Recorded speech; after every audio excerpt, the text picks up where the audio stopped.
వెంకటేశ్వర స్వామి మా ఇంటి కులదైవం.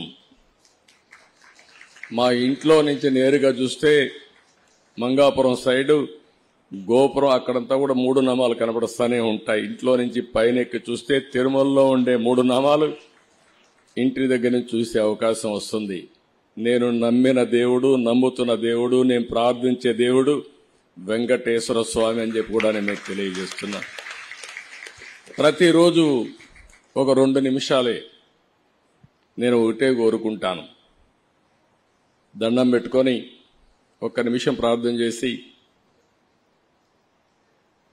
ఇప్పుడు ఒకసారి చూస్తే నాకు ప్రాణ భిక్ష పెట్టింది కూడా వెంకటేశ్వర స్వామి. అదొక మిస్టరీ కూడా.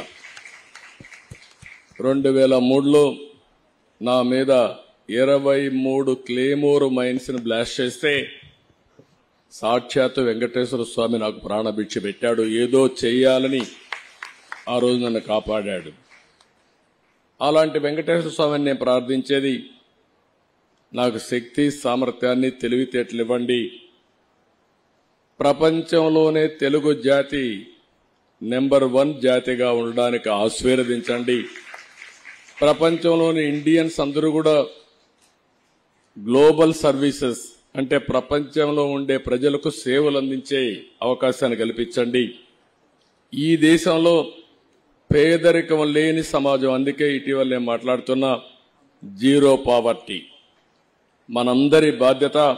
సమాజం మనకి ఇవన్నీ ఇచ్చింది.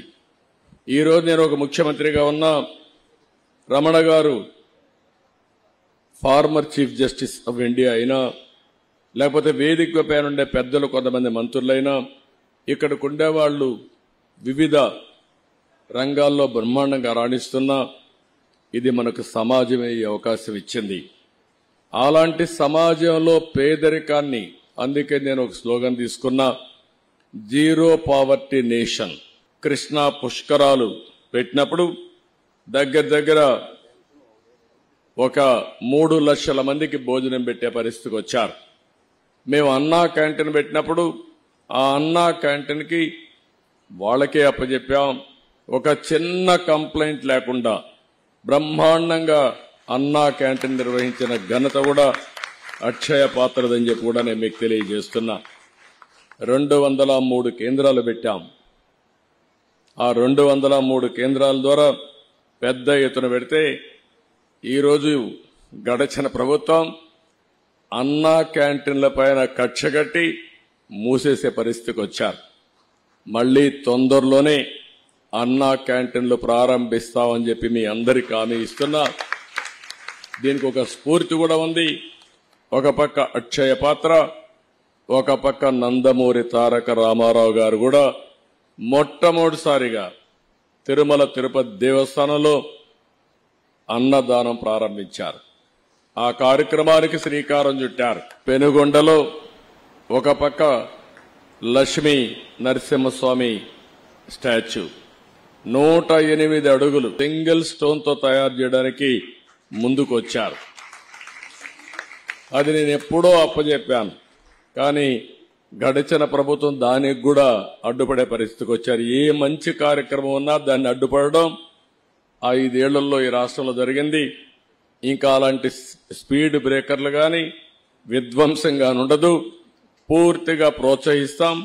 మంచి చేసే వాళ్ళందరికీ చిరునామాగా ఆంధ్రప్రదేశ్ ఉంటుందని, అలాంటి మంచి కార్యక్రమాలతో మీరు ముందుకు రావాలని మీరు కూడా అందరినీ ప్రజలను కోరుతున్నా. 5 కోట్ల పైన ఉన్నాం ఆంధ్రప్రదేశ్లో.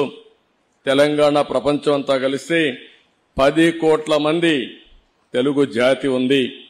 నా ఉద్దేశం ఒకటి, భారతీయులు బాగుండాలి, అందులో అగ్రస్థానంలో తెలుగు జాతి ఉండాలనేది నా ప్రగాఢమైన ఆకాంక్ష, అది నా కోరిక.